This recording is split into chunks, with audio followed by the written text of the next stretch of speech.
क्योंकि लड़ाई भावनाओं से नहीं लड़ी जा सकती। लड़ाई ये बेसिकली दो चीज़ों के बीच है, किसी एक पार्टी के बीच की लड़ाई नहीं है। ये लड़ाई मनुवाद और अम्बेडकरवाद के बीच है, जो आए दिन जो जुल्म जाति समाज के ऊपर हो रही है। हमारा दिल दुखता है, आंखों में आंसू निकलते हैं, ऐसा लगता है सीना छलनी छलनी हुआ पड़ा है। क्या करेंगे मंत्री बने रह के, एमपी एमएलए बने रह के, अगर इस लड़ाई को लड़ पाए। और जिस जनता ने 5 साल के लिए विधायक चुना है, मैं उनके साथ धोखा नहीं कर सकता। रही बात समाज की लड़ाई की, वो मैं पहले से लड़ता हूँ, अब तो और ज़्यादा तेज़ी से लड़ूंगा, पूरे देश में जाकर लड़ूंगा। जिस जनता ने लेकिन मुझे वोट दिया है, उनको बीच में उनको क्या छोड़ दूँ। आपको पता है मेरी विधानसभा में चुनाव के अंतिम दिन देश के गृह मंत्री अमित शाह जी ने पूरा दिन लगाया। उसके बावजूद मुझे पिछली बार से भी 8,000 ज़्यादा वोट, 56,108 वोटों से जिस जनता ने जिताया, मुझे लगता है कि मेरा ये फर्ज है एक कट्टर अम्बेडकरवादी होने के नाते, मैं अपने क्षेत्र की जनता से धोखा नहीं कर सकता।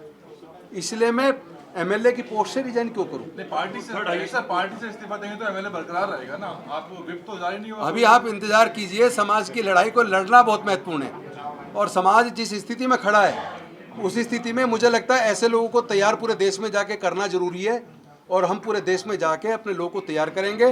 5,000 वकील हम आने वाले दो महीने के अंदर पूरे देश में तैयार करेंगे। अपने डॉक्टर्स, इंजीनियर्स, प्रोफेसर्स, साइंटिस्ट और अपना जो इंटेलेक्चुअल का एक टीम, थिंक टैंक तैयार कर रहे हैं कहूँ या ये कह दूँ तैयार हो गया है। बहुत जल्दी समाज की लड़ाई को सही दिशा में, चूँकि लड़ाई भावनाओं से नहीं लड़ी जा सकती। लड़ाई ये बेसिकली दो चीज़ों के बीच है, किसी एक पार्टी के बीच की लड़ाई नहीं है। ये लड़ाई मनुवाद और अम्बेडकरवाद के बीच है। इसको अगर आप पार्टियों में बांट के देखेंगे तो आपको पता लगेगा हर जगह एक ही विचारधारा के लोग हैं। ये लड़ाई बेसिकली अम्बेडकरवाद और मनुवाद के बीच है, और इस लड़ाई में अम्बेडकरवाद की लड़ाई को बेहद मजबूती से लड़ना जरूरी है। उसके लिए अपने जैसे लोग पूरे देश में तैयार करने। इसको हम राजनीतिक दृष्टि में जाएंगे तो हमारा समाज की लड़ाई पीछे छूट जाएगी, क्योंकि जब हम राजनीति के चक्कर में गए तब तक हमारी समाज की ताकत कमजोर हुई है। राजनीति को अपने रास्ते पर चलने दो, लेकिन समाज की लड़ाई को किसी को तो आके लड़ना पड़ेगा ना। हमने संकल्प किया, हम टीम तैयार करेंगे पूरे देश के अंदर अपनी सामाजिक लड़ाई को, जो आए दिन जो जुल्म जाति समाज के ऊपर हो रही है। हमारा दिल दुखता है, आंखों में आंसू निकलते हैं, ऐसा लगता है सीना छलनी छलनी हुआ पड़ा है।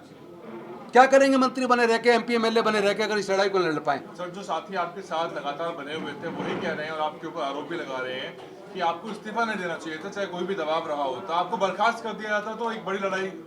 मुझे लगता है कि जिस तरह की परिस्थिति पूरे देश में है, इस देश में मनुवाद से लड़ाई को लड़ना ज़्यादा महत्वपूर्ण है, बशर्ते की कुर्सी पर बने रहना। तो मुझे कुर्सी पर बने रहने, मैं आपको सच बताऊं तो मैं पहले से ही मेरे मन में ये विचार चल रहा था कि जल्दी से मुझे रिजाइन करके अपने समाज की हक अधिकार की लड़ाई के लिए पूरे देश में निकलना चाहिए। तो परिस्थिति ऐसी बनी कि एक तरफ अम्बेडकरवाद और तथागत बुद्ध का धम्म है, और एक तरफ मंत्री पद की कुर्सी है। तो मुझे लगा कि मुझे मंत्री पद की कुर्सी को लात मार के अब अपने बाबा साहेब के रास्ते पे आगे बढ़ना चाहिए। मुझे जो उस वक्त उचित लगा वो मैंने कर लिया। हो सकता है इसमें मेरे से अगर कोई गलती समाज को लगता हो कि समाज से पूछना चाहिए था, तो मैं उसे अपनी गलती जरूर मान सकता हूँ कि मुझे समाज से नहीं पूछा मैंने। कल मनीष सिसोदिया जी को सीबीआई ने नोटिस देकर के बुलाया, पूरी पार्टी रोड पे थी और आप 5 घंटे तक थाने में बैठ रहे, जिलाध्यक्ष भी नहीं पहुंचा पार्टी। लेकिन मेरे समाज के लोग पूरे देश में खड़े हैं ना। हमें पता है दलितों की लड़ाई दलित लड़ते हैं, हमारी लड़ाई को लड़ने के लिए कोई दूसरा नहीं आता, ये इतिहास गवाह है। तो हम अपने दम पे, हमारा समाज अपने दम पे लड़ाई लड़ता है, हमें किसी सहारों की जरूरत समाज का कहना है कि सर समाज आपके साथ है, आप केजरीवाल साहब के साथ हैं। देखिए, मैं बार बार दोहरा रहा हूँ, आप बार बार राजनीति की तरफ ले जाना चाह रहे हैं। आप लड़ाई को राजनीति में मोड़ने की बजाय समाज की लड़ाई को तैयार करने में सहयोग दें। सर, समाज में एक मैसेज नहीं जा पा रहा है कि ये दोनों लोग अलग अलग हैं। पहुंच जाएगा message, you wait for some time. Sir, जो 11 विधायक है दिल्ली में और भी ऐसी कैटेगरी से आते हैं, क्या वो आपका साथ दे रहे हैं? मैं पहले कह रहा हूँ कि अम्बेडकरवादी सबसे ताकतवर व्यक्ति होता है, और हर कोई अम्बेडकरवादी बन नहीं सकता। हर किसी के अंदर उतनी ताकत नहीं होती कि वो अम्बेडकरवादी बन जाए। अम्बेडकरवादी कसौटी पे खड़ा उतरना बहुत बड़ी बात है। कट्टर अम्बेडकरवादी बीड़ी, सिगरेट, शराब, बियर, बिस्की, पान, तंबाकू, गुटखा टच नहीं करता, बेविचार नहीं करता, किसी का अपमान नहीं करता, किसी को ठेस नहीं पहुंचाता, किसी का हक नहीं मारता। तो इतना तप कर, बड़े तप में तपना पड़ता, तब कोई अम्बेडकरवादी बनता है। सर, जिस विचारधारा के खिलाफ आप लड़ रहे हैं, इसका पोषक कौन है? पोषक कौन है? पूरे देश की सारी सरकारें उसका पोषक है, सारा सिस्टम उसका पोषक है। हमें तो कोर्ट के जजमेंट्स के अंदर न्याय नजर नहीं आता आजकल, तो किस एक का नाम लूं? सारी सरकारें, केजरीवाल भी बदलेंगे। मैं जो कह रहा हूँ, मेरे से आप एक नाम दिलवाना किस लिए चाह रहे हो? जब मैं कह रहा हूँ पूरे देश के अंदर हमें न्याय नज़र नहीं आता, उस व्यवस्था को मजबूत करने वाले लोग ज़्यादा दिखते हैं और इस न्याय की लड़ाई को लड़ने वाले कम दिखते हैं। तो उसमें आप एक एक सवाल में अंदर घुसने की कोशिश कर रहे हैं। जब आप बैठे हुए थे, सर आप उस पार्टी का हिस्सा है। मैं एक अम्बेडकरवादी हूँ। व्यवस्था बदलने आए, देखिए बदला या नहीं? देखियो, व्यवस्था बदल जाती है अगर, तो हमारे समाज को रोज रोज जो कत्ल हो रहे ये ना होते।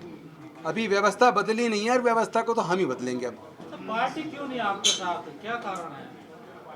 आपके साथ तो खड़े हो सकते हैं। गुजरात का चुनाव है, गुजरात का चुनाव, गुजरात का चुनाव है, छोड़िए राजनीति की बात, आप समाज की बात करिए ना। बाबा कहते थे कि गुजरात के अंदर दलित लोग नहीं रहते हैं क्या? वो दलित वोट नहीं, मैं समझ रहा हूँ, आप बात को समझिए। राजनीति हमेशा ध्यान रखिए, कभी भी इमोशन से नहीं लड़ी जाती, राजनीति बुद्धि से चली जाती है और बुद्धि वाले लोग ही जीतते हैं। आप उसमें हमारे लोग ज़्यादा तक हम नुकसान इसलिए उठाते हैं, वो हमारे लोग भावुक ज़्यादा होते हैं। लड़ाई भावनाओं से नहीं लड़ी जाती, बुद्धि और विवेक से लड़ी जाती है। आप अगर सच्चे बुद्धि के अनुयायी बाबा साहब को मानने वाले हैं तो अपनी लड़ाई को बुद्धि और विवेक से लड़ो, भावनाओं में ज़्यादा मत बाबा गइए। साहब को तो अरविंद केजरीवाल भी मानते हैं। जो समाज हम पर हावी है आज के समय में भी, क्या उसका हमारे द्वारा उसकी ताकत बढ़ाना जरूरी है एट प्रेजेंट टाइम? मुझे लगता है हमें अपने समाज की ताकत को एकजुट करना चाहिए। जब समाज की ताकत एकजुट हो जाएगी तो बाकी को जवाब मिल जाएगा। आप समाज को एकजुट करने की बात कर रहे हैं, लेकिन अभी आपने बोला कि अगर समाज कहेगा तो मैं राजनीति भी छोड़ दूंगा। बिल्कुल। ये तो समाज इससे तो एक कमजोर होगा ना, क्योंकि पावर सेंटर से एक और समाज का व्यक्ति कम हो जाएगा। नहीं, देखिए, मैंने पहले ही कहा समाज अगर कहेगा तो मैं इतना बड़ा तो नहीं हूँ कि समाज मुझे कह मैं फिर भी चिपका रहा हूँ। सर उस बात का तो आज भी सारा सर राजकुमार आनंद जी को मंत्रालय दे दिया गया है, तो जरूरत है ना समाज को। न तो अच्छे लोग भेजेंगे ना, कट्टर अम्बेडकर भेजेंगे। अगर कट्टर अम्बेडकर लोग ज्यादा राजनीति में जाएंगे, वो MP MLA बनेंगे तो कम से कम वहाँ चुप तो नहीं बैठेंगे, लड़ाई तो लड़ेंगे। सर बाबा साहब कहते थे कि सामाजिक बदलाव के लिए राजनीतिक शक्ति की आवश्यकता है, क्या इसीलिए जो है आप अभी तक जो है अपना रुख साफ नहीं रख पाए? दो चीजें हैं, एक तो उन्होंने कहा कि राजनीति वो मास्टर की है जो सारे ताले खोलती है, लेकिन हमारे लोगों ने इतना पढ़ने के बाद बाकी का नहीं पढ़ा। उन्होंने ये भी कहा था जिसकी सामाजिक ताकत मजबूत होती है उसकी राजनीति मजबूत होती है। तो अब अपनी समाज की ताकत को मजबूत करेंगे ना, ताकि हमारे लोगों की राजनीति मजबूत रहे। सर राजकुमार आनंद जी को मंत्रालय दे दिया गया है। उनको शुभकामनाएं, उनका नाम नॉमिनेट कर दिया है और जल्दी वो शपथ लेंगे और वो हमारे साथी हैं समाज के, उस नाते हम उसको हर प्रकार का सहयोग करेंगे और उम्मीद करेंगे कि वो इस लड़ाई को आगे बढ़ाएंगे। सर बताया जा रहा है कि वो क्या 5 अक्टूबर को आपके दीक्षा वाले समाज में गए थे। हाँ, वो थे। क्या सर ये वक्त नहीं है जब सभी दलों को एक साथ आना चाहिए इस मुद्दे पर, ताकि बहुजन समाज की आवाज एक और सच तो ये है कि बहुत सारी पार्टियों के लोग इस मुद्दे पे साथ आए हैं और लोग इस लड़ाई को लड़ने के लिए तैयार हो रहे हैं। मैं फिर से दोहरा रहा हूँ, आप सामाजिक शक्ति को मजबूत करने में सहयोग करें, इसको बार बार राजनीतिक सवाल पूछ के सामाजिक लड़ाई को कमजोर ना करें। लेकिन आपको नहीं लगता है सर अधिकतर आपके साथ में बसपा के लोग खड़े हुए हैं? मेरे साथ पूरे देश के लोग खड़े, इसको भी राजनीतिक पार्टी में मत बांटिए। लेकिन सर समाज के जो लोग हैं वो तो फ्री बिजली पानी में लगे हुए हैं आज भी। आप इंतजार करो, लोग, हमारा समाज जाग रहा है और पूरे देश में अगर इतनी 22 प्रतिज्ञाएं पहली बार हुई हैं, इसका मतलब समाज जाग रहा है। उसको पढ़िए, समझने की कोशिश कीजिए। समाज अब और ज़्यादा जुन जाति बर्दाश्त करने के लिए तैयार नहीं है और इतना जाग रहा है, आने वाले समय में हर बुराई के खिलाफ सख्ती से खड़ा नजर आएगा। सर इसमें कितनी सच्चाई है कि इस्तीफा जो है, ऐसी खबरें चल रही हैं कि मनीष सिसोदिया, मैं आपको बार बार दोहरा रहा हूँ कि आप बार बार राजनीति में किस लिए ले जा रहे हैं। मैं नहीं दूंगा इस सवाल का जवाब, मैं दे चुका, मैं इस सवाल का जवाब दे चुका। मैंने अपनी मर्जी से इसलिए दिया क्योंकि मुझे समाज की लड़ाई को लड़ना है।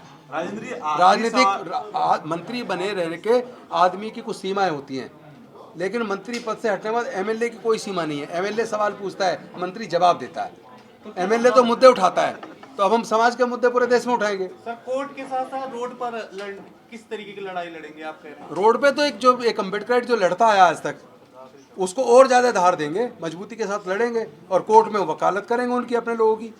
वकील के तौर पे कोर्ट में लड़ेंगे और एक एक्टिविस्ट के तौर पे सड़क पे लड़ेंगे और एक MLA के तौर पे विधानसभा के अंदर उठाएंगे। सर समाज तीनों मोर्चे पे लड़ाई लड़ी जाएगी।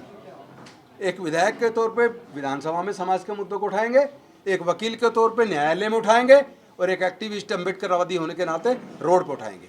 सर समाज की नाराजगी है आम आदमी पार्टी से और आप आम आदमी पार्टी में अभी भी हैं, तो दोनों चीजों को साथ में लेके कैसे चलेंगे? आखिरी सवाल है।